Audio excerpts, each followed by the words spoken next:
tanto el Papa Benedicto XVI como el Papa San Juan Pablo II nos han hecho ver. Recuerden que la encíclica Fides et Ratio nos van a hablar de esa relación constante entre ciencia y fe. Y aquí vemos a este jesuita que en su primera parte de formación es un científico porque estudia química y estudia biología, y a partir de allí ayuda a abordar los problemas morales y especialmente los problemas de bioética. Su docencia e investigación se centrarán en los estudios de bioética. Hace los estudios teológicos en ISGRU, comillas, Madrid y la Gregoriana de Roma, y los concluye con su tesis de doctorado sobre la moralidad de los antinidatorios, publicada con el título El aborto y el comienzo de la vida humana. Los jesuitas van a tener un gran centro de estudios teológicos en Innsbruck, y allí va a haber uno de los grandes profesores, un teólogo grande, que también vamos a estudiar en este programa, que es el teólogo Karl Rahner. Es decir, que este jesuita, lo más seguro es que recibió clases de Rahner. Gafo ha combinado las clases de moral de la persona en la Universidad de Comillas con una relevante presencia en los medios de comunicación social sobre asuntos relacionados con bioética y con la coordinación de un seminario interdisciplinar sobre problemas de bioética de la misma universidad, y que llegarían a formar una colección de numerosos volúmenes. Los núcleos del máximo interés de Gafo afectan principalmente a temas relacionados con el comienzo y el final de la vida humana, como son el aborto y la eutanasia, a los que ha dedicado varias publicaciones de importancia: el aborto ante la conciencia y la ley de 1983, la eutanasia 1985, la eutanasia y el arte de morir 1990. Entonces, fijémonos que este autor es muy interesante también para nosotros, porque en nuestros países latinoamericanos se está colocando o imponiendo la ley del aborto. Y este teólogo nos prestaría muy buena ayuda, muy buenos argumentos para defender la vida frente al aborto. Y por otro lado, también es un autor que va a tocar el tema de la eutanasia, que es un tema también muy controvertido en este momento en Latinoamérica. Podríamos decir que este autor nos aporta grandes argumentos para defender la vida y sobre todo ir contra el aborto y la eutanasia. Recordemos que la Iglesia siempre ha defendido la vida, y podemos ver en la conferencia de Aparecida cómo Aparecida nos dice claramente que el verdadero discípulo de Cristo debe defender la vida. Recordemos que el discípulo de Cristo, en primer lugar, tiene una experiencia profunda de Dios que lo lleva a ser discípulo, y si es discípulo se convierte en misionero, pero su misión en términos de Aparecida está en defender y proclamar la vida. Y cuando miramos todo el magisterio pontificio de todos los papas van a defender la vida.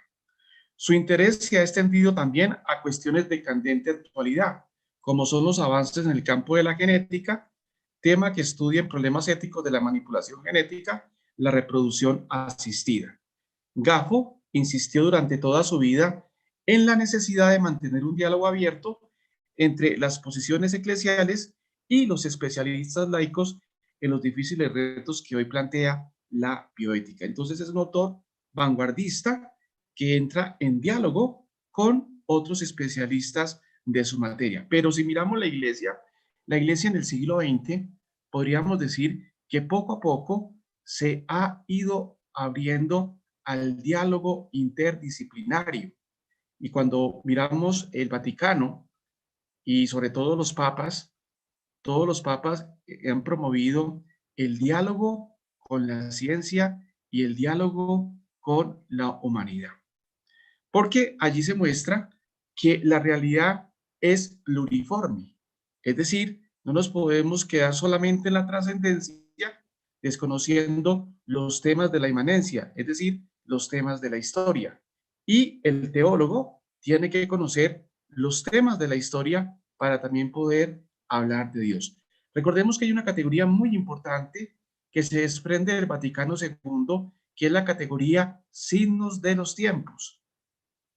Y el Vaticano II dice claramente que los teólogos están llamados a escrutar y a interpretar los signos de los tiempos. Y es decir, los signos de los tiempos significan todos los acontecimientos que están sucediendo en la misma historia.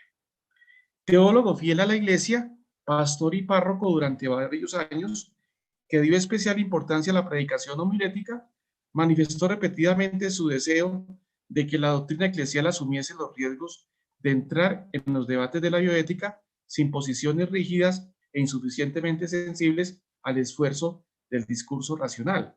Es decir, que este teólogo va a abogar por el estudio profundo de la misma ciencia y de la misma realidad, y también por el estudio de la teología para poder dar respuesta a los problemas contemporáneos. Otros campos a los que Gaffo dio gran importancia son el de la humanización de la praxis sanitaria, es decir, la percepción del enfermo como persona humana tan deshumanizada en las grandes instituciones sanitarias actuales, y el de una ética que tenga en cuenta la crisis ecológica ante el evidente deterioro medioambiental.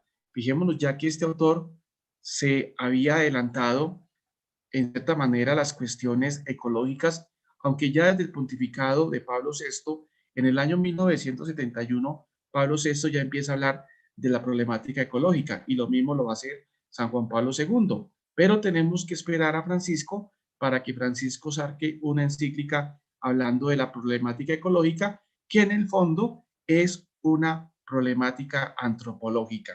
Cuando miramos la Laudato Si, el Papa dice claramente que detrás del problema ecológico hay un problema humano que se fundamenta en el egoísmo del ser humano. Entonces, fijémonos la importancia de estos autores que poco a poco nos van dando elementos para comprender la realidad eclesial, pero también para comprender la realidad social, la realidad económica, política y ecológica. Y este autor es uno de ellos. Entonces, yo los invito a que si pueden conseguirse las obras de Javier Gaffo, sería muy interesante para mirar el que dice sobre la problemática del aborto y cuáles son los argumentos que él da para defender la vida. Recordemos que hay argumentos teológicos, hay argumentos filosóficos y hay argumentos científicos, pero nosotros debemos también conocer muy bien los argumentos científicos para defender la vida. Y como lo dije anteriormente, este autor brinda esos elementos para tener un buen juicio. Venimos al teólogo de la noche, que es muy interesante para Latinoamérica, porque este teólogo es de los que más ha escrito teología en Latinoamérica.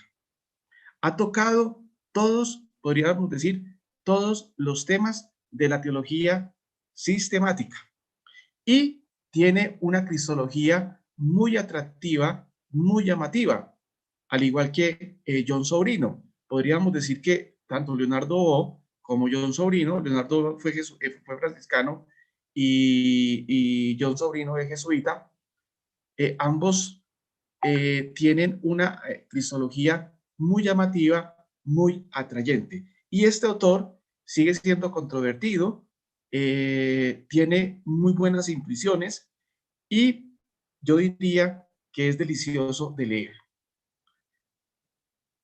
Nace en 1968, es un teólogo católico brasileño, fue franciscano, pero se retiró de su sacerdocio. Datos biográficos: estudia filosofía y teología en Curitiba y Petrópolis. Posteriormente amplía sus estudios en la Universidad de Múnich, donde obtuvo el doctorado en teología en 1970. Ha sido profesor de teología sistemática en el Instituto Filosófico Teológico de Petrópolis, Río de Janeiro.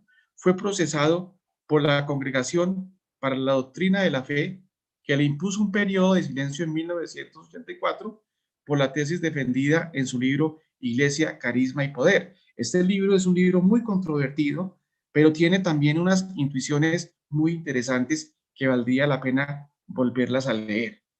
Tras una nueva sanción por la misma congregación, abandonó el sacerdocio y la orden franciscana en 1992. Profesor visitante en varias universidades, ha recibido muchos premios. Las obras. Diríamos que la gran obra, tiene muchas, pero esta que viene es para mí la gran obra. Jesucristo el Liberador. Ensayo de Cristología Crítica para nuestro tiempo, Buenos Aires, 1974. Vale la pena leer ese libro. Los sacramentos de la vida y la vida de los sacramentos, el destino del hombre y del mundo, ensayo sobre la vocación humana, la experiencia de Dios, que también es un libro pequeño, es muy llamativo, excelente, porque nos muestra cuál es la verdadera experiencia de Dios. Recuerden que la palabra experiencia es una palabra que ha entrado poco a poco en el magisterio pontificio. Podríamos decir que la experiencia como concepto en la tradición católica empieza a entrar más o menos en los años 1950 con un teólogo llamado Moreau, o de apellido Moreau. Y poco a poco este concepto va haciendo camino en la teología contemporánea. Al igual que el concepto encuentro, que también es un concepto que poco a poco va entrando, y el concepto testimonio. Y este concepto de experiencia, pues es muy importante para la vida cristiana, porque recordemos que el encuentro con Dios en el fondo implica una experiencia, y la experiencia es una manera de conocer a Dios. Pero cuando hablamos de una manera de conocer a Dios, estamos diciendo que cuando uno tiene experiencia de Dios, conoce a Dios con todos los sentidos. Otro libro muy interesante de Leonardo, Hablemos de la otra vida, 1978, Teología del cautiverio y de la liberación. Esta palabra cautiverio, como lo vamos a ver en el pensamiento teológico de Leonardo, él la va a acuñar, él va a hablar del cautiverio de la teología latinoamericana y la problemática de esta misma teología. Gracia y liberación del hombre, experiencia y doctrina de la iglesia, eclesiogénesis, las comunidades de base reinventan la iglesia, el rostro materno de Dios, ensayo interdisciplinar sobre lo femenino y sus formas religiosas, la resurrección de Cristo, nuestra resurrección en la muerte, encarnación, la humanidad y jovialidad de nuestro Dios, el Ave María, lo femenino y el Espíritu Santo, Vía Crucis de la justicia, la fe en la periferia del mundo, el caminar de la iglesia con los oprimidos, Jesucristo y la liberación del hombre, Cristo, libertad y liberación, Francisco de Asís, ternura y vigor, el Padre nuestro, la oración de la liberación integral, la iglesia, carisma y poder, ensayos de eclesiología militante, vida según el Espíritu, libertad y liberación, el sentido teológico de las liberaciones sociohistóricas, teología desde el lugar del pobre, la iglesia se hizo pueblo, la Trinidad, la sociedad y la liberación, la Santísima, de la Trinidad es la mejor comunidad, la misión del teólogo de la iglesia, prólogo de Tamayo, la nueva evangelización, perspectiva de los oprimidos, con la libertad del evangelio, una espiritualidad liberadora, un compromiso liberador, nueva era, la civilización planetaria, ecología, grito de la tierra, gritos de los pobres, mística y espiritualidad, Leonardo Bo, teología de la liberación, proceso en Roma, brasas bajo las cenizas, historias anticotidianas del mundo y de Dios, el águila y la gallina, una metáfora de la condición humana, el despertar del águila, terapeutas del desierto, de Filón de Alejandría y Francisco de Asís, ética mundial, un consenso mínimo entre los humanos, la dignidad de la tierra, ecología, mundialización, espiritualidad, emergencia de un nuevo paradigma, ética planetaria desde el Gran Sur, espiritualidad, un camino de transformación, el cuidado de lo esencial, ética del humano, compasión por la tierra, tiempo de trascendencia, la voz del arco iris. El libro El cuidado de lo esencial es un libro muy interesante del año 2002, pero podríamos decir que es un libro precursor en cierta manera de la obra del Papa Francisco, porque muchas ideas que toca Francisco ya Leonardo Bo las esboza en este libro El cuidado de lo esencial. Valdría la pena conseguirle el libro El cuidado de lo esencial y sobre todo hacer como una lectura paralela entre el Papa Francisco y Leonardo Bo, y lo más seguro es que hay muchas coincidencias. Este autor, como les dije al principio, vale la pena leerlo porque escribe, su escrito es ameno, es llamativo, es atractivo, gusta, o por lo menos a mí me gusta mucho. Y yo sé que a mucha gente le gusta la manera como Leonardo Bo aborda los escritos. Claro, aquí tenemos obras hasta el 2003, pero Leonardo del 2003 hasta acá ha escrito muchas más obras. Entonces, valdría la pena que la persona que quiera estudiar el pensamiento de Leonardo Bo, pues se tome la molestia de mirar todas las obras y de estudiar las obras más representativas de él. Hay tesis doctorales sobre el pensamiento de Leonardo Bo. Se han hecho muchas tesis doctorales sobre Leonardo Bo, sobre todo en la temática de cristología y en la temática de eclesiología. Y hay algunos teólogos alemanes que se han interesado por el pensamiento y por la teología de Leonardo Bo, porque como les dije al principio, este es uno de los autores representativos de la teología de la liberación, al igual que Gustavo Gutiérrez. Y es un autor que tiene muchos escritos. Estos solamente son 2 libros propiamente de él, pero él tiene muchos capítulos de libro y sobre todo tiene muchos artículos en revistas indexadas. ¿Cuál es el pensamiento teológico de Leonardo Bo? Leonardo Bo es un intelectual que rompe esquemas. Eso es lo más importante de él. Lo más llamativo es que rompe esquemas, abre horizontes nuevos y propone alternativas donde parece que no hay salida y o se cree que la salida es una sola. Es decir, que es un autor novedoso porque da nuevas propuestas. Por ejemplo, cuando aborda el tema de la Trinidad, da, digámoslo así, sugerencias para comprender el misterio de la Trinidad que son muy atrayentes. Y ese libro de la Trinidad también valdría la pena leerlo porque allí, de una manera magistral, Leonardo Bo muestra la dinámica de la Trinidad, una Trinidad que está en continua relación, pero que tiene muchas implicaciones para la misma teología. Recordemos que el tratado fundamental de la teología en general es el misterio de la Trinidad. Y este autor, como les vengo diciendo, pues cuando habla de la Trinidad, habla de una manera muy apropiada, hablando profundamente de los temas clásicos, pero colocándolos de una manera que la gente los comprenda y los entienda. Él tiene una particularidad con Haskin, que ambos autores, cuando hablan de los temas fuertes de la teología y profundos de la teología, hacen ver muy fácil y comprensible el lenguaje teológico. Tienen la facilidad de lo difícil a hacerlo fácil de entender para la gente. Entonces, por eso este autor es muy interesante leerlo y también Laskin es muy interesante leerlo por lo mismo, porque son autores que tienen una comprensión muy profunda de la teología, pero la saben dar a conocer a la gente pues que no tiene muchos estudios en teología. En su persona se aunan libertad y liberación. Como persona libre que es, ha asumido opciones firmes que le han hecho sufrir y al mismo tiempo han generado una amplia corriente de solidaridad. Como persona en actitud liberadora, ha puesto en marcha proyectos de liberación que hoy resultan irrenunciables tanto en el tercer mundo como en el primero.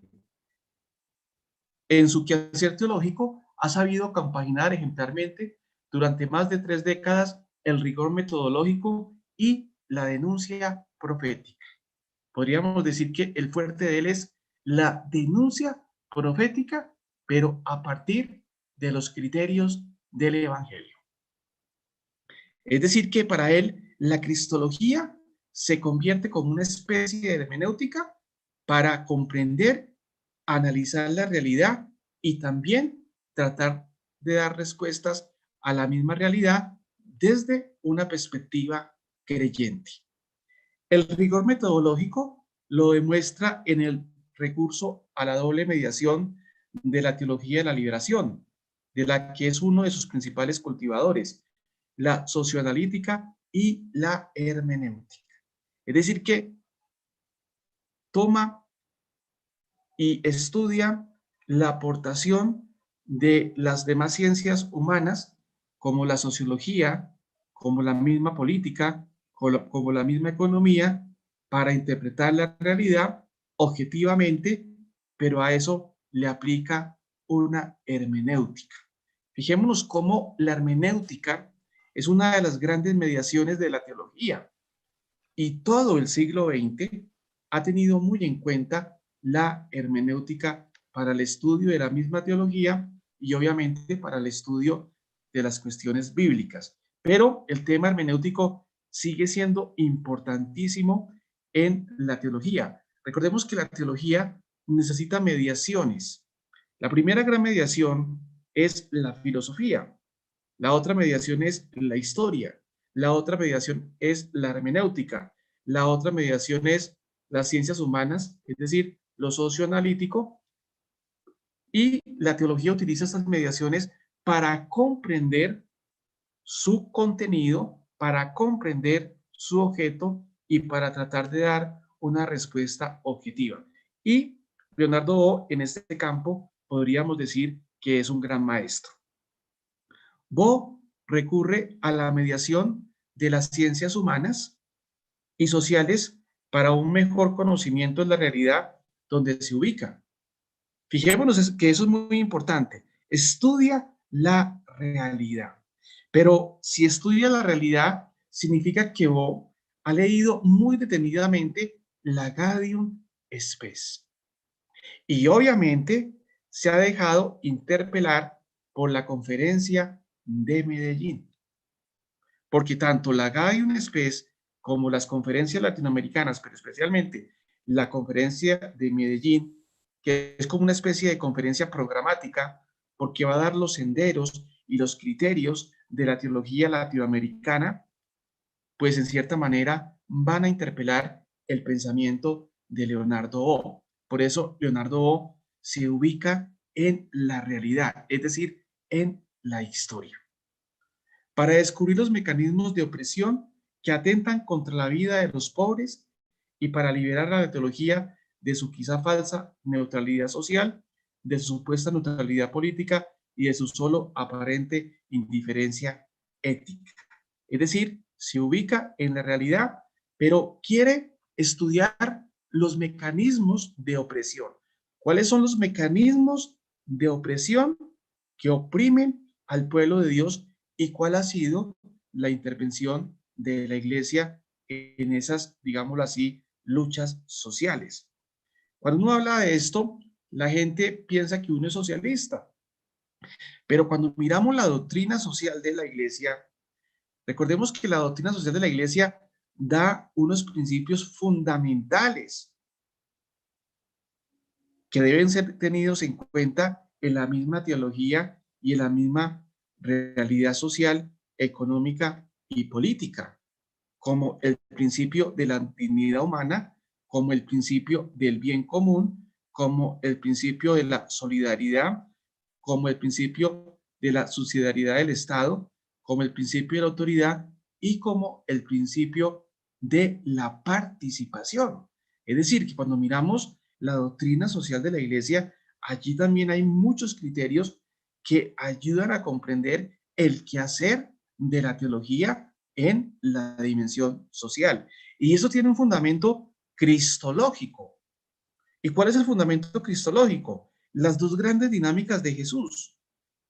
Que Jesús sube a la montaña a intimar con el Padre, como lo dicen los evangelios.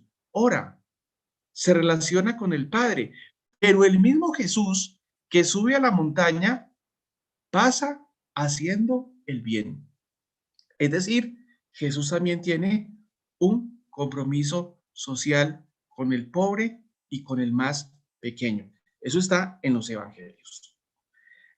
Leonardo recurre asimismo a la hermenéutica, mediación necesaria para el estudio y la interpretación de los textos fundantes del cristianismo. Ya todos los teólogos del siglo XX lo saben muy bien que necesitan la hermenéutica para estudiar el texto bíblico y para aproximarse a los textos teológicos. Lo vimos hace 8 días con Edward Skillebe, cómo Edward Skillebe usa la hermenéutica para comprender el quehacer de Jesús de Nazaret. Y lo mismo estamos viendo hoy, cómo Leonardo Bo echa mano de la mediación hermenéutica para enfrentarse al texto, comprender el contexto, comprender el texto y obviamente comprender el pretexto.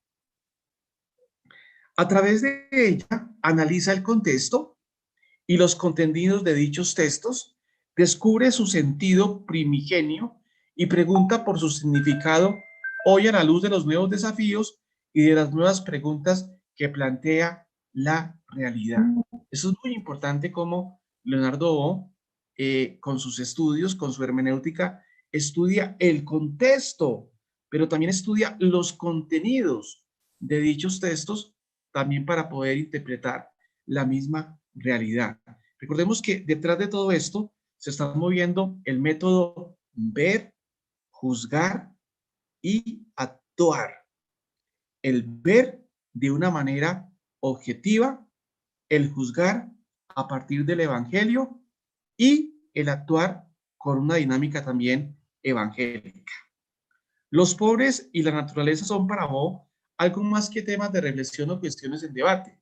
Constituyen su propia identidad, su propia esencia humana y cósmica al mismo tiempo.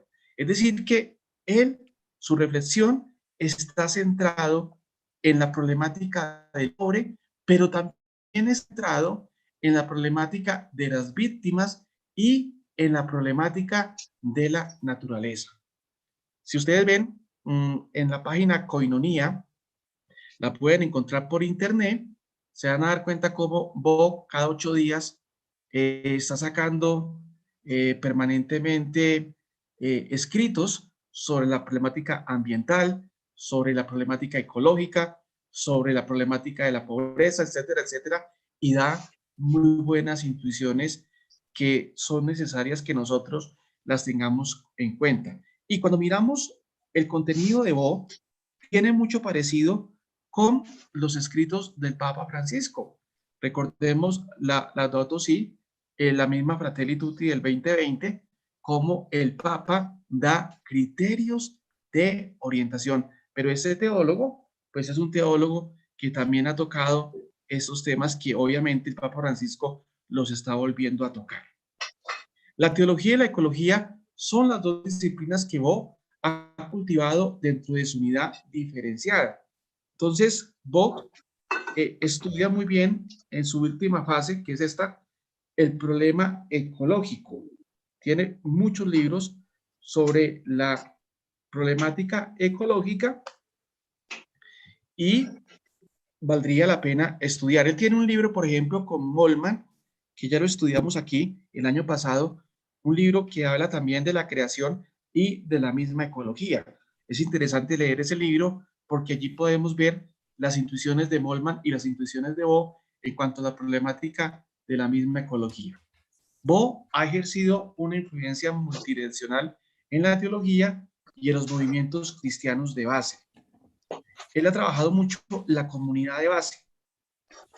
Y recordemos que el Evangelio tiene una dimensión comunitaria.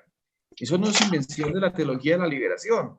No, el Evangelio tiene una dimensión comunitaria y hay varios textos, pero cito 2 textos.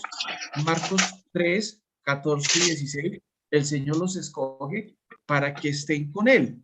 Y cuando uno va a la Biblia del peregrino de Luis Alonso Chequel, en la nota de Luis Alonso Chequel, Chequel dice claramente que Jesús lo que quiere hacer en primer lugar es una comunidad.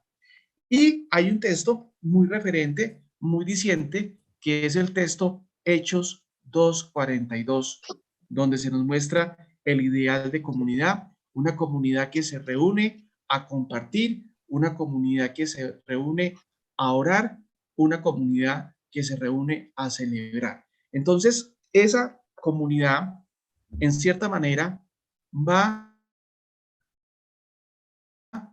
de Leonardo Boff, porque para Leonardo Boff hay una consigna muy fuerte. Es en la comunidad donde yo me hago verdaderamente creyente, donde yo me hago verdaderamente cristiano. Por una parte, en la teología a la que ha abierto a los desafíos que plantean los nuevos climas culturales, mutando la metodología deductiva que partía de los datos dogmáticos por la inductiva que parte de la realidad de la marginación. Eso ya lo vemos, por ejemplo, en la Gaudium Spes, cómo la Gaudium Spes pasa de una metodología deductiva a una metodología inductiva.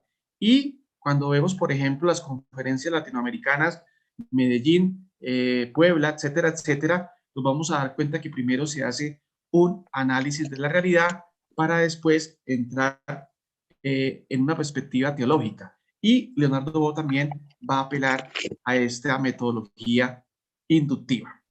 Su influencia llega también a amplios sociales, culturales y políticos en quienes ha generado una conciencia crítica transformadora y alternativa y una inquietud por el cristianismo liberador.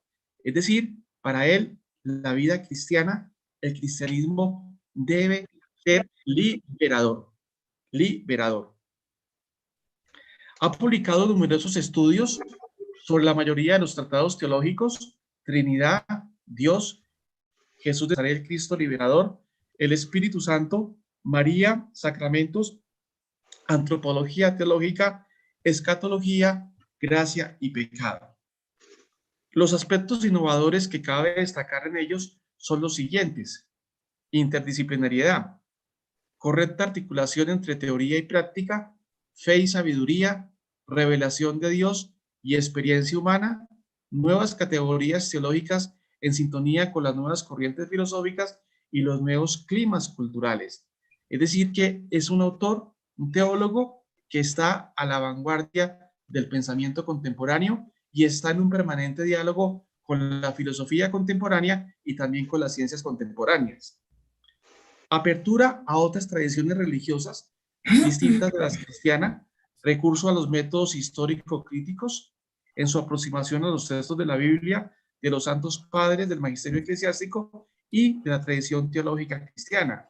Fijémonos cómo él va a utilizar todos los métodos y especialmente el método histórico-crítico para comprender los textos bíblicos, los textos de los santos padres y el magisterio eclesiástico. Es decir, que este autor es uno de los grandes de Latinoamérica que ha profundizado mucho en los temas teológicos y, como les decía, da muy buenas intuiciones para el quehacer teológico latinoamericano. El que quiera estudiar teología latinoamericana tiene que estudiarlo a él, al igual que tiene que estudiar a Gutiérrez, a John Sobrino y a Ignacio Yacuría y a José Luis II, y obviamente a otros teólogos latinoamericanos. Pero ese teólogo es necesario estudiarlo porque da muy buenas intuiciones para comprender el fenómeno de la teología de la liberación. Recordemos que la teología de la liberación no es unitaria. Hay varias variantes de la teología de la liberación. Eso lo dice un autor llamado Jesús Espeja en un libro que él escribe, ¿qué es la teología de la liberación? Y Jesús Espeja, un teólogo español, va a decir claramente que dentro de la teología de la liberación podríamos decir que hay corrientes de teología de la liberación que van acentuando algunos elementos. Ese libro que les digo es de la editorial El Búho. Radicación antropológica de las cuestiones teológicas, enriquecimiento del lenguaje teológico con textos literarios, superación del lenguaje dogmático y recuperación del lenguaje simbólico, que es el más propio de las religiones y de la teología. Podríamos decir que Bock es un maestro en el manejo del lenguaje simbólico. Por ejemplo, en el libro de los sacramentos, cuando él habla de los sacramentos de una manera que uno se enamora de la teología sacramental, porque aborda los sacramentos desde una perspectiva simbólica. valdría la pena que ustedes conocieran ese libro. Es un libro bellísimo que Bo aborda la teología sacramental desde una perspectiva simbólica, y es una perspectiva muy válida porque recordemos que el símbolo nos ayuda a comprender el sentido de la realidad del misterio. Entre otras cosas, la teología simbólica se perdió mucho en la época medieval, especialmente en el siglo XIII, siglo XIV, siglo XV, porque recordemos que la teología se racionalizó muchísimo. En cambio, la teología de los padres del primer milenio es una teología que está en una coordenada simbólica. Bo intenta volver al símbolo para poder comprender y estudiar el fenómeno del sacramento. Bo es considerado uno de los principales cultivadores de la teología de la liberación. A ella cede a partir del impacto que le produce el gran basurero que forman las favelas de Petrópolis, donde lleva a cabo un intenso trabajo sociopastoral desde el comienzo de la década de los años 70 del siglo XX. Es decir, Bo ha sido interpelado por una realidad social y por lo tanto su teología se desprende de ese impacto que él tiene con la realidad social. Es decir, la teología de Leonardo Bo no es una teología de escritorio, sino es una teología de inserción. Y por eso es que él sigue siendo válido. Su revelación teológica en clave liberadora nace a sí mismo de la necesidad de las preguntas que le plantea un grupo de sacerdotes comprometidos con el mundo indígena de la selva amazónica. Y estos indígenas y estos sacerdotes le van a hacer algunas preguntas. ¿Cómo anunciar, y esto sigue siendo válido para nosotros, cómo anunciar la muerte y resurrección de Jesús a indígenas que están siendo exterminados y muriendo por las enfermedades de los blancos? ¿Cómo anuncian la buena noticia de la salvación a las poblaciones explotadas? Fijémonos que esas preguntas son fuertes y obviamente lo colocan a uno a pensar cómo tratar de insertar y de encarnar la teología en una realidad dolorosa. Las experiencias vividas en el mundo de la pobreza extrema y de la marginación cultural y la necesidad de responder a las preguntas que surgen de ahí le llevan a dedicarse por entero, profesional y vitalmente, a fundamentar la nueva metodología de la liberación. El método no es para él algo formal ni puramente instrumental. Constituye la clave de la teología de la liberación. Vos subraya la revolución metodológica que supone el comenzar no por los datos de la revelación ni por los dogmas, sino por la realidad en su carácter de negatividad, por la experiencia entre la complejidad y la perplejidad. Es decir, no hablemos de los dogmas y de la revelación de entrada en el pensamiento de Bo. Primero, estudiemos objetivamente la realidad. Es el ver. Y después, sí podemos hablar ya del criterio evangélico que viene obviamente en la revelación y se nos muestra a través de los dogmas de la iglesia. Es decir, que él invierte el método, pasa de un método deductivo, que lo estudió porque su formación fue a partir del método deductivo. La gente de la época de Bo, todos estudiaron a partir del método deductivo, pero ya cuando Bo se hace teólogo, cambia el método deductivo por un método inductivo. El primer paso de la metodología teológica de Bo es el análisis crítico de la realidad. Es lo que llama lectura socioanalítica estructural de la realidad.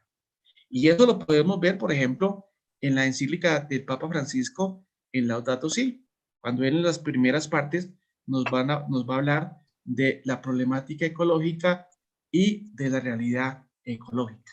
Y este autor obviamente va a apelar siguiendo ese método. Lectura crítica y dialéctica, por considerar que la que mejor ayuda a descubrir y desenmascarar los mecanismos de opresión, la que propone alternativas de transformación y traduce más adecuadamente las exigencias liberadoras de la fe. El segundo paso es la mediación hermenéutica o lectura de la realidad a partir de la práctica liberadora. Una hermenéutica que se mueve en la perspectiva de la liberación de los pobres y oprimidos. Entre las tareas a asumir, vos cita las siguientes: descubrir tanto las esperanzas como los anhelos históricos salvíficos, como los obstáculos para la realización del reino de Dios en la historia humana, llevar a cabo una lectura crítico-liberadora de la tradición cristiana. Y el tercer momento es la mediación práctica. La práctica de la teología de la liberación no se queda en el puro activismo externo, sin cambio alguno en la persona, como tampoco en la pura abstracción ajena a los proyectos históricos, sino que forma parte de la identidad de la persona creyente, de la estructura misma del ser humano, del inteligir humano, del acto teologal y del quehacer teológico. Es decir, que también implica una conversión de la persona. Es decir, hay una conversión interior de la persona, que es lo que Aparecida, recuerden ustedes, que es bueno volverla a leer. Aparecida constantemente nos está hablando de la conversión del discípulo de Cristo a la lógica de Jesús de Nazaret. Y este autor pues también nos va a hablar de eso y nos va a decir claramente que esa conversión interior pues debe repercutir en la misma realidad. El objetivo último de la nueva metodología de la salvación en la forma de liberación integral. Esto es muy importante. Liberación integral. Y Francisco también ha hablado de la liberación integral. Cuando hablamos de la liberación integral, estamos tocando las dos grandes dimensiones del ser humano. La dimensión trascendente, pero también la dimensión inmanente. No las podemos dividir, no las podemos diluir tampoco, sino hay que ver al ser humano desde una perspectiva de la integralidad. Porque el problema de la teología, de algunas teologías, es romper los binomios, como gracia y libertad, como trascendencia e inmanencia, como mística y profecía, etcétera, etcétera. Cuando un teólogo mira la realidad desde una sola perspectiva, pues en el fondo está lesionando el mismo quehacer de la teología. Y puede dar paso a una herejía. Porque es que las herejías en el fondo son verdades a medias. Una parte es verdadera, pero la otra parte es falsa. Es decir, que el teólogo debe ver la integralidad.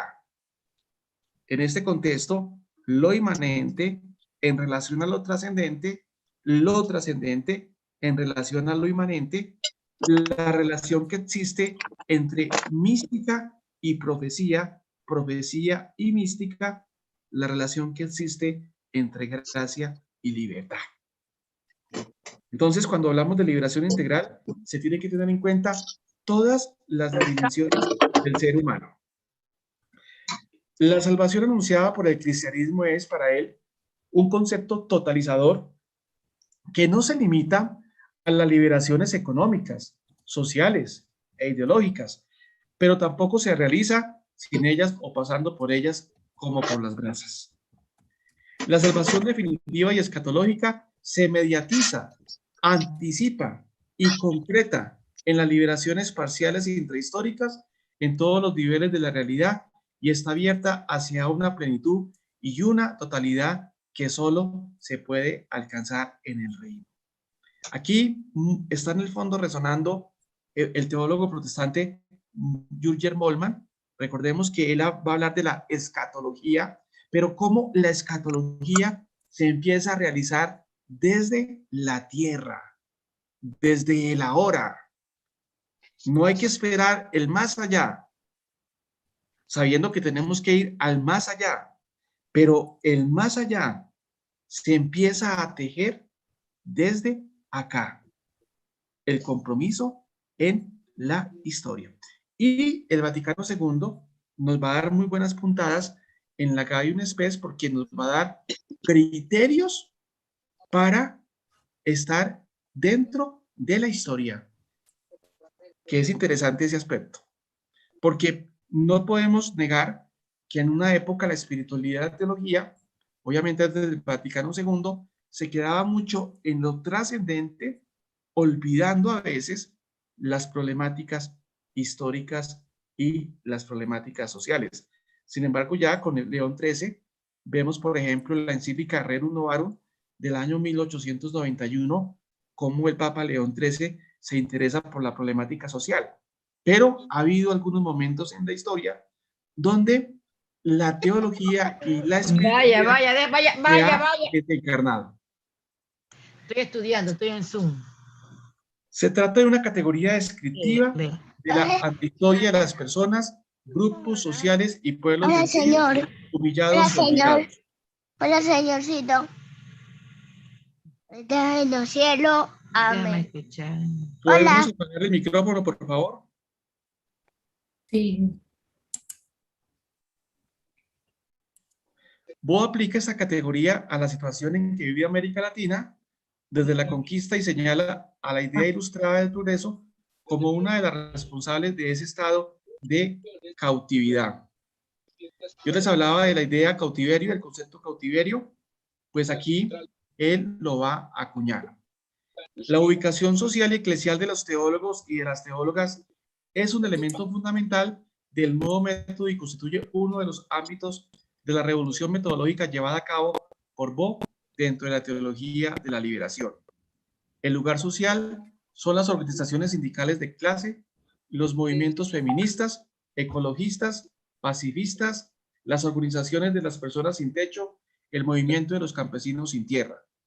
El lugar eclesial es la iglesia de los pobres, encarnada en las comunidades de base, parroquias populares, círculos bíblicos, comités de solidaridad, movimientos cristianos, proféticos, etc. Bo juega un papel relevante en el cambio de paradigma producido en la cristología a lo largo del último medio siglo. Y como les dije al principio, vale la pena estudiar la cristología de Leonardo Bo y también estudiar la cristología de John Sobrino.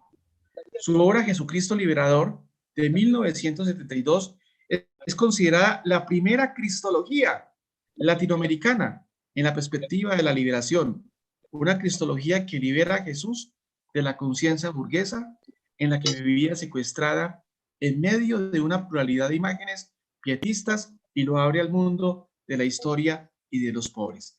Como les dije, vale la pena leer ese libro de Jesucristo Liberador. Lo editaba la editorial Cristiandad. Es un libro grande, grueso, voluminoso, pero como les digo, vale la pena leer las intuiciones cristológicas de Leonardo Bo. Según su propio testimonio, la cristología se constituye en el interior de un momento definido de la historia. Se elabora bajo determinados modos de producción material, cultural, religioso y eclesial, y se articula en función de determinados intereses concretos, muchas veces no conscientes. La cristología que proclama a Jesús como liberador en América pretende comprometerse con la liberación integral de los grupos dominados, percibir la significación que tiene la liberación histórica de las mayorías del continente, poner de relieve las dimensiones liberadoras presentes en el camino histórico de Jesús de Nazaret y articular los contenidos cristológicos en sintonía con la realidad de la opresión y con la necesidad de la liberación. En el fondo está diciendo, ¿qué le dice Jesucristo a nuestro continente? ¿Qué le dice Jesús de Nazaret al pobre y al oprimido? Y obviamente, ¿qué le debe decir Jesús a la iglesia latinoamericana? La cristología de Bo se caracteriza por la primacía del elemento antropológico sobre el eclesiológico, del elemento utópico sobre el fáctico, de lo social sobre lo individual, de la ortopraxis sobre la ortodoxia. El problema humano, el problema antropológico. ¿Qué es el hombre? Recupera la humanidad de Jesús de Nazaret y su relevancia liberadora. subraya la originalidad de Jesús, que se manifiesta en la corrección de las enseñanzas de sus antepasados, en la oposición al sistema y en la dimensión subjetiva de la fe. Presenta el reino de Dios como utopía absoluta, la praxis de Jesús como liberación en proceso, historificación del reino y corporación del amor del reino, y la conversión como exigencia de la liberación de Dios, que se traduce en la creación de unas relaciones transformadas a todos los niveles. Él, obviamente, al estudiar Cristología, va a estudiar el concepto del reino de Dios, pero cómo el concepto del reino de Dios tiene implicaciones en la historia. Porque eso es interesante conocerlo, porque a veces cuando hablamos del reino de Dios pensamos en el más allá, pero olvidamos la implicación de la dimensión de la realidad. Otro de los campos donde Bo ha hecho aportaciones originales es el de la eclesiología, cuyos ejes fundamentales son, por una parte, el pueblo de Dios implicado en la aventura de la humanidad y comprometido con los pobres y desheredados, y por otra, las comunidades de base, principio vertebrador de la Iglesia en América Latina. Las comunidades de base son para Bo un nuevo modo de ser iglesia y de experimentar la salvación comunitariamente en lugar del encuentro del pueblo oprimido y creyente. Entonces, la persona que quiera estudiar la lógica de las comunidades de base, pues tiene que estudiar a Leonardo Bow, porque recordemos que Leonardo Bow da criterios para comprender qué significa y qué es una comunidad de base. La espiritualidad liberadora se traduce en santidad política y militante, que implica luchar contra las propias pasiones y contra los mecanismos de explotación y de construcción de la comunidad. Aquí se ve la influencia de Moltmann, se ve la influencia de Johann Baptist Metz, que habla de la teología de la política, y cómo tanto la teología de la esperanza de Moltmann como la teología política influyen en el proyecto de la teología de Leonardo Bow. Los cristianos no son, por ende, personas que ven una existencia escindida entre el compromiso en el mundo y la experiencia religiosa. Se definen como contemplativos en la liberación.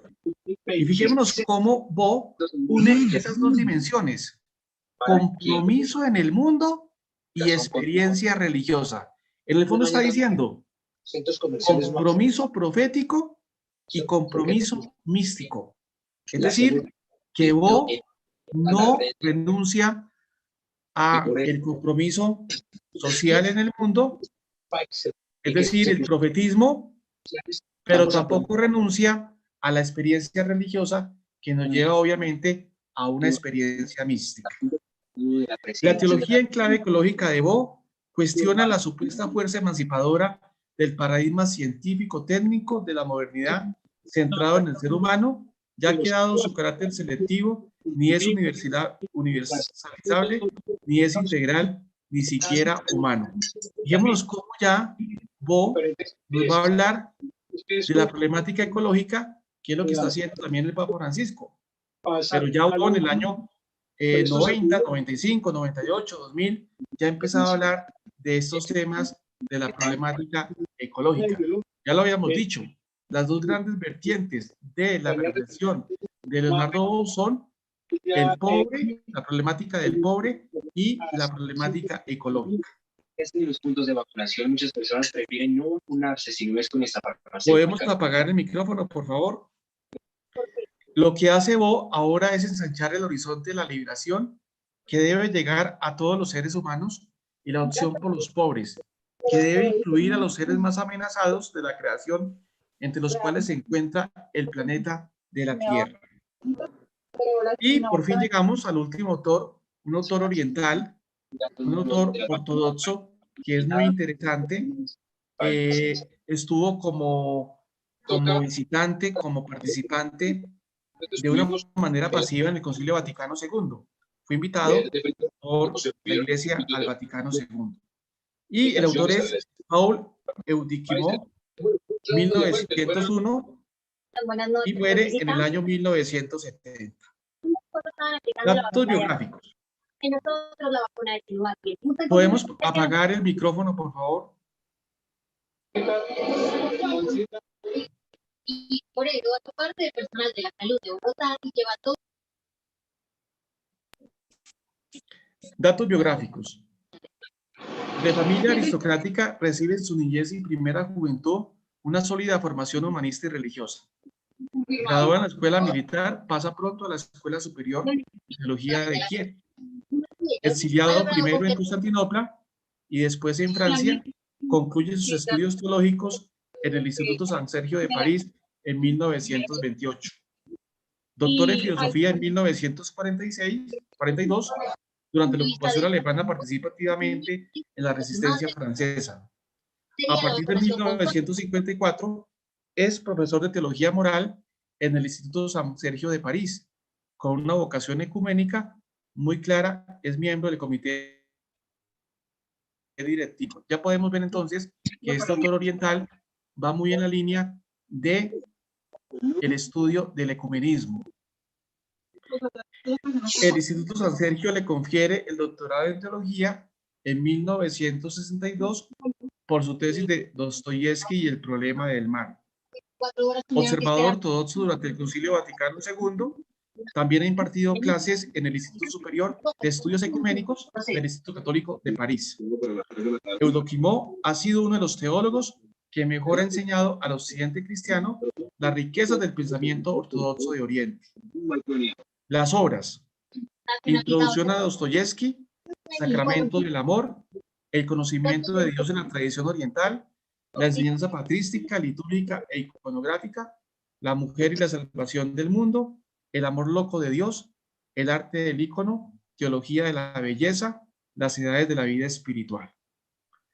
El pensamiento teológico de Eudoquimó es el siguiente. Se ha dicho que fue un profesor sin necesidad de aula, un líder monástico que estaba casado, un verdadero pastor siendo laico y un auténtico teólogo preocupado también de las cosas de cada día. Su vasta cultura y su sensibilidad ayudaron a poner en marcha una singular creatividad que le convierte en una de las voces ortodoxas más escuchadas en Francia, que le acoge y que la hace como patria, como su patria. Las prioridades de Eudoquimó fueron innegociables: la fe sobre la razón, la contemplación sobre la especulación, la mística sobre la filosofía y la teología, el misterio sobre el concepto y la definición, el místico sobre el intelectual. Este autor también, al igual que Odo Cáceres, que también lo vimos en la primera parte de este curso del año pasado, va a hablar mucho también de la teología del misterio. Recordemos que la teología oriental se va a centrar mucho en el concepto de misterio. Y este es uno de ellos. Y sin embargo, todo ello no lleva al fideísmo y mucho menos al fundamentalismo acrítico. Por el contrario, su pensamiento refleja una dimensión teocéntrica, antropológica y eclesiológica, cuyo análisis constituye hoy un desafío teológico a las nuevas generaciones. Aquí lo estamos viendo, sus tres énfasis: la problemática de Dios, la problemática del hombre y, obviamente, la problemática eclesiológica. La visión que Eudoquimó tiene sobre Dios es la de un Dios que se orienta hacia el ser humano, dirigido exclusivamente por el puro amor. Y eso es lo que mueve a Dios. A Dios lo mueve el amor. Recordemos que Dios no se mueve por ninguna necesidad, por ninguna presión, sino se mueve únicamente por el amor. Y por eso se dice claramente que Dios es amor. En Eudoquimó se vislumbra un pensamiento kenótico que invierte constantemente la idea que el hombre natural se hace de Dios. La compasión de Dios, su libertad en el perdón, raya en contradicción con los conceptos de la omnipotencia y la justicia divinas comúnmente empleados. Afirmar la divina filantropía es para Eudoquimó sencillamente la vuelta a las fuentes bíblicas y patrísticas. Todos estos autores ortodoxos van a estudiar muy bien la patrística en relación con la perspectiva bíblica. Ellos van a hacer los grandes conocedores de los padres y especialmente de los padres orientales. Y recordemos que dentro de los padres orientales están los padres capadocios, donde se encuentra Gregorio de Niza, Gregorio Nacianceno y San Basilio. Y obviamente también San Juan Crisóstomo, de la corriente antioquena. La Sagrada Liturgia se hace eco siempre del himno de la kenosis, de la carta a los filipenses, es decir, del abajamiento del Señor. Una teología así exige una cristología en la que Cristo es el modelo de la humanidad, salvada comunicando a todo hombre la dimensión teándrica. En Eudoquimó, la antropología no puede consistir sino en la divinización del ser humano. Ese tema de la divinización es un tema muy oriental, muy oriental. Para los orientales, el hombre está llamado a divinizarse, obviamente por la acción de Dios. Lo divino y lo humano se encuentran en armonía, sin confusión y separación, como los padres de la Iglesia hablando de la unión hipostática y refutando tanto el dualismo nestoriano como el monofisismo. Teología, cristología, antropología reflejan la belleza divino-humana que Eudoquimó sabe exponer magistralmente en su libro Teología de la Belleza. Es importante este tema porque ya para el Papa Benedicto XVI va a decir claramente que hoy una manera de evangelizar es por medio de la belleza. Recordemos que la belleza pertenece a los trascendentales. La belleza, la verdad y la bondad. Y para el Papa Benedicto XVI es muy importante el concepto y categoría de belleza y cómo la teología debe explotar esta beta de la belleza. Y hay otro gran autor que también lo vamos a mencionar acá, von Balthasar. Recuerden ustedes que nos va a hablar de la estética y allí nos va a hablar del concepto de la belleza. Este tema de la belleza ha cogido mucha fuerza en la última parte del siglo XX. La última parte del siglo XX ha estudiado muy bien el concepto de la teología de la belleza, de ese concepto que es necesario para el hombre contemporáneo, porque el hombre contemporáneo se ve afectado por la armonía, se ve afectado por la estética, se ve afectado por la belleza para bien. Y en palabras de Benedicto, es una manera de llegarle a la gente de esta época. Y aquí tenemos un autor, un pionero en esa teología. La concepción antropológica de Eudoquimó es profundamente ortodoxa, en el que la espiritualidad posee varios centros neurálgicos, la oración y la ascesis, que no es exclusiva del monje. Es decir, para él todos los creyentes, aún los laicos, deben tener una vida de oración y una vida ascética. ¿Qué significa una vida ascética? Significa una vida virtuosa. Eudoquimó ha expuesto de manera sumamente original lo que él llama el monaquismo interiorizado como vocación universal de todo laico. En el fondo, para él, todo laico debe llevar un monje en el interior, en el corazón. Se trata de una expresión algo desconcertante, en la que hay que entender la llamada evangélica reflejada en el espíritu y en lo esencial de los votos monásticos tradicionales, pobreza, castidad y obediencia, y que debe guiar a todo cristiano, ya sea monje, laico, casado o célibe.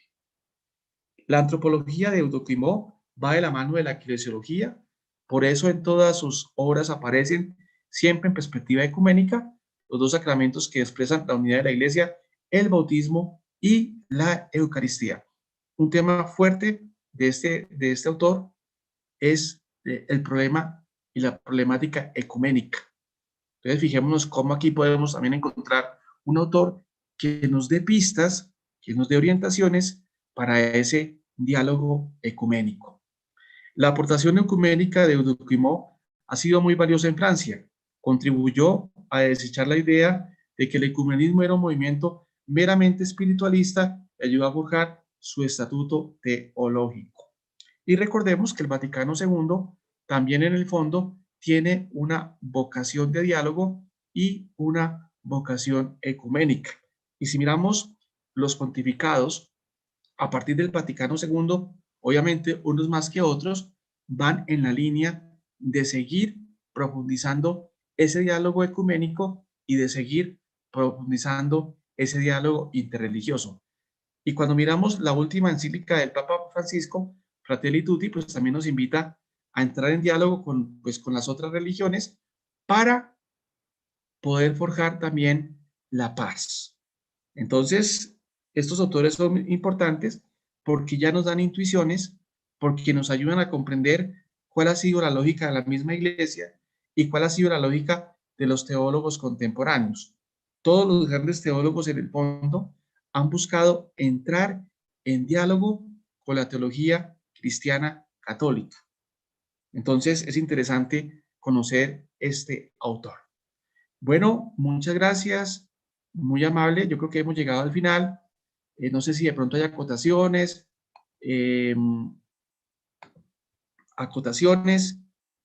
alguna intervención que quieran hacer.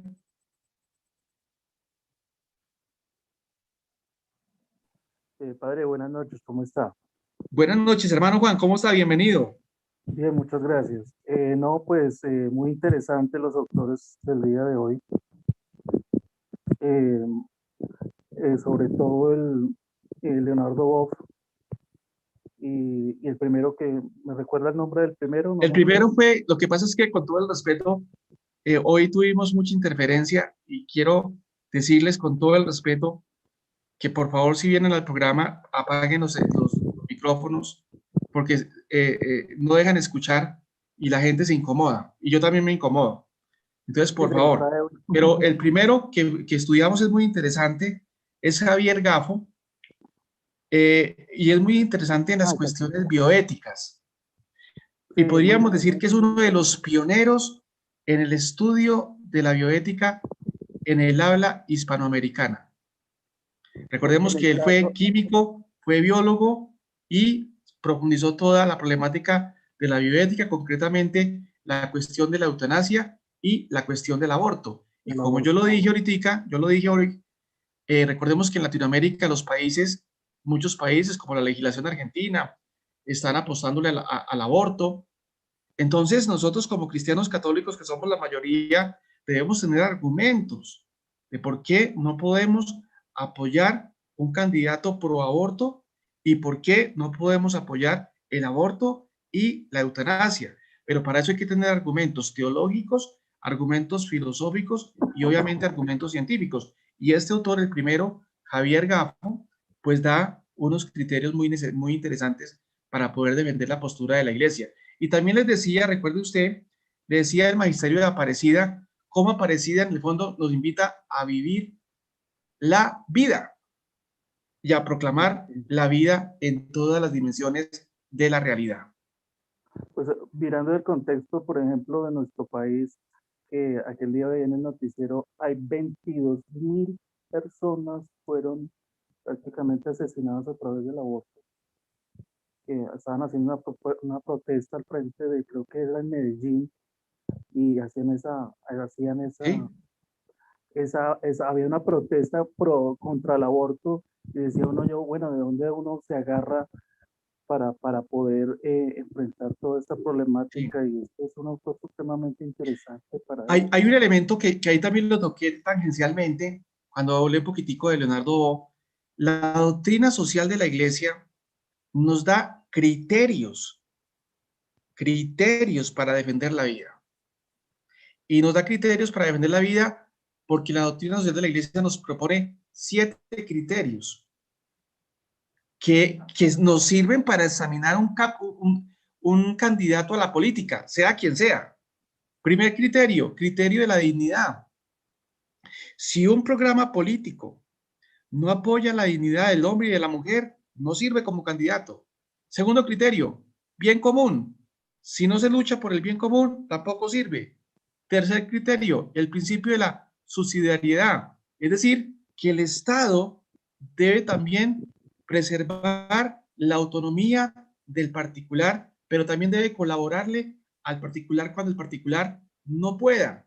Es decir, mantener el sano equilibrio entre Estado e individuo para no caer en un totalitarismo. Es decir, que un gobierno de corte totalitarista no sirve. Y eso lo dice la doctrina social de la Iglesia.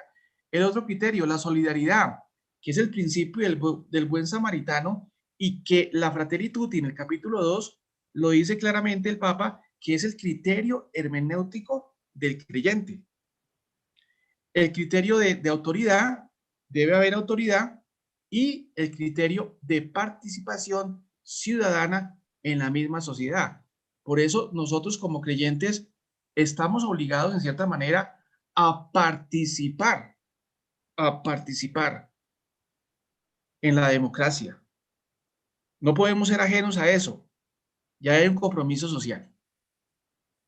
Sí, eso también lo proclama Leonardo Boff en sus libros y todos estos autores de la teología de la liberación, que más que catalogarlos de socialistas, de todas maneras, tener una vivencia de la realidad latinoamericana no quiere decir que uno sea socialista, sino que esto, por ejemplo, Leonardo Boff invita mucho al estudio o a la crítica de la realidad, y es interesante porque Sí, nosotros también debemos saber en qué contexto estamos parados claro. y es que vamos a llevar el evangelio. Por ejemplo, me sorprendió esas preguntas que le hicieron estos sacerdotes a Leonardo Boff, y de esas preguntas hay miles, porque usted llega a cualquier parte, a cualquier esquina, un vendedor ambulante, la señora de los tintos, el celador, la persona que anda a pie, y te hace las mismas preguntas, pero ¿dónde está Dios y qué vamos a hacer? Este evangelio, yo a veces lo llamo el evangelio de la realidad. ¿Cómo es que voy a llevar el evangelio a esta realidad y ese contexto de Leonardo Boff? O cómo muestra él eso en ciertas cosas que estoy de acuerdo con él, me parece supremamente. Sí, y mire que cuando, pero no solamente Leonardo Boff, eso ya viene desde el mismo magisterio. Mire usted Sí, claro. que el método del ver, juzgar y actuar, el Papa Juan XXIII lo adopta para el estudio de la doctrina social de la Iglesia. Es muy interesante eso. Ya el Papa San Juan XXIII va a adoptar ese método, ver, juzgar y actuar, como método de la doctrina social de la Iglesia. Es muy interesante, porque la gente, cuando uno habla del método ver, juzgar y actuar, la gente piensa que es un método que es propio de la teología de la liberación. No, que la teología de la liberación lo utiliza, sí, pero es un método que viene desde Europa, desde el año 37-38, y ya, como lo dije anteriormente, San Juan XXIII lo va a adoptar como método para estudiar la doctrina social de la Iglesia. ¿Alguna acotación, alguna intervención, alguna... creo que José Heriberto nos va a decir algo. Bienvenido, Heriberto. Padre Iván, muy buenas noches a todos. Bueno, en primer lugar, yo creo que ustedes encontraron en el chat algunos documentos que les envié el autor, el primer autor y teólogo que nos citó, Javier Gafo Fernández, para ampliar un poquito, pues, la exposición que nos hizo el padre Iván.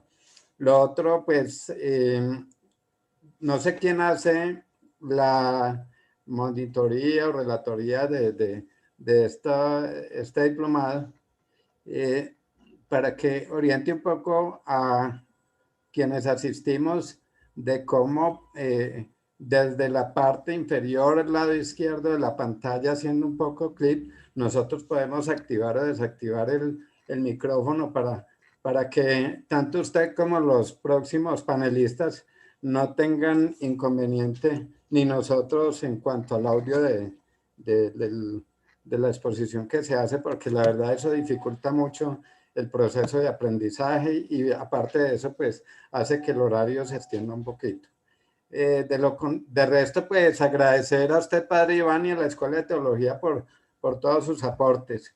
Y lo otro es que hay una información acerca de consignar unos recursos para el pago de la certificación, pero no hay información completa acerca del número de la cuenta a la que hay que consignar. Entonces, sí, por favor, para que nos informen. Yo le digo a José Domingo, que es el que está dirigiendo acá, José Domingo, dirá cómo es lo del pago y las cosas de estas. Sí, Yo creo que él lo dirá. Ahí vino José Domingo. claro, muchas gracias, Padre Iván. Pues primero que todo agradecerle y buenas noches para todos. Y pues de nuevo agradecerle la fidelidad a la escuela y especialmente a este maravilloso diplomado de teólogos del siglo XX. Con respecto al pago, pues creo que cada semana la comunicadora digital que tenemos está enviando correos con respecto a esto. De todos modos, hay tiempo para eso, hay tiempo para el pago de esa certificación, porque igual la certificación sería a final del año, o sea, en noviembre. En noviembre estaríamos haciendo la graduación, qué rico que todos podamos llegar hasta noviembre, igual es cada 15 días, y en noviembre haríamos pues toda una ceremonia virtual, obviamente, para la graduación de este diplomado. Y entonces ya cuando estemos cerca de esa graduación, ya entonces se les enviará una cuenta, creo yo por ahí como en el mes de octubre, en la que ya puedan consignar quienes deseen obtener obviamente el certificado, ¿sí? De todas maneras, la graduación se hará para todos, la graduación del diplomado. Pero para quienes deseen obtener el certificado, tenerlo, del diplomado, entonces se hace el pago que creo que es de 80.000 pesos colombianos.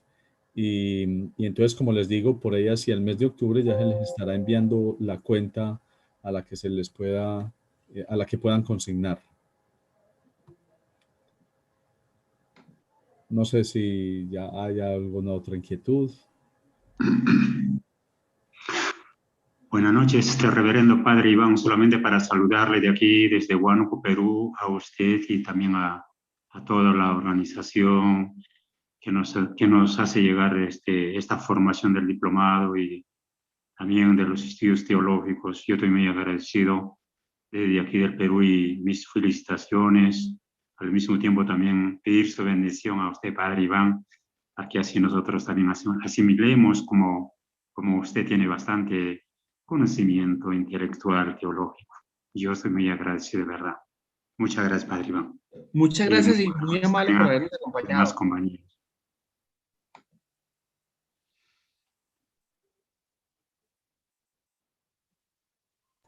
Bueno, pues entonces agradecerles a todos nuevamente y al Padre Iván especialmente por este diplomado y por la dedicación a él. Sin más, entonces a todos una feliz noche, Dios los bendiga y dentro de 15 días entonces nos veremos. Muchas gracias. Bendiciones, Padre Iván, y para todos. Este fin de semana tendremos el encuentro teológico mensual que hacemos desde la Escuela de Teología también, que lo hacemos cada mes, en viernes de 6:30, o creo que es de 6 a 7, y sábado de 9 a 11, y el tema va a ser el credo cristiano como experiencia de verdad.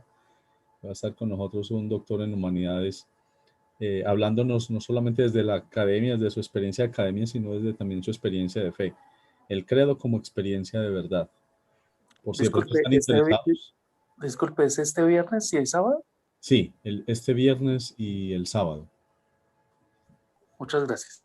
También gratuito. Bueno, que pasen buenas noches. Gracias. Dentro de 15 días, por favor. Nos vemos. Sí, dentro de 15 días nos vemos. Dios los bendiga.